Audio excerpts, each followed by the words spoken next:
as part of the data protection mechanism, I think we have to focus on 3-4 areas.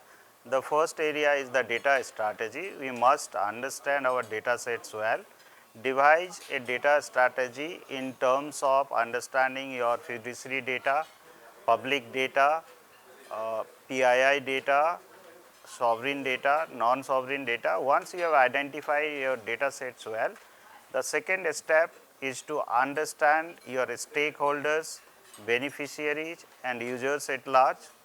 Then the third part is, once you collect some sort of a data from the principal owner of the data, the next part is how do you use that data sets for your own use, whether you are doing any sort of a secondary use. So, entire end to end, right from the data collection to the use of data and then further secondary use of data. So, if you develop a mechanism to guide and protect your data end to end during transit at a store and also in use, if you have a mechanism defined end to end, I think the data protection mechanism always kind of looks better and brighter, provided you take care of your holistic end to end kind of a protection mechanism well. No, absolutely. Whether it is a cloud or whether it is a on-prem environment, the idea is to, as I said, while migrating any set of data into the cloud, please understand your workload well, create that kind of a visibility end to end and observability which you can monitor, manage and day to day kind of a operation you can track.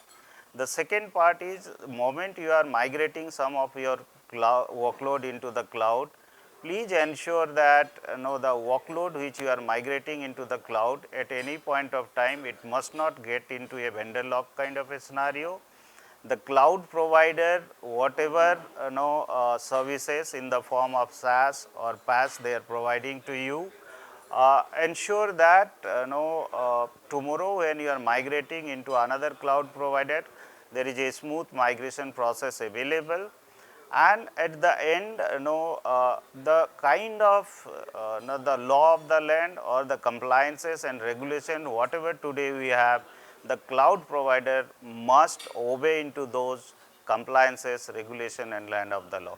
So, once you have this kind of a cloud adoption strategy, I think cloud journey is easy. It is an opportunity for you because it provides that kind of a agility, elasticity, on demand kind of a requirement which otherwise probably you will not be able to have in your on premises data center. So, thank you.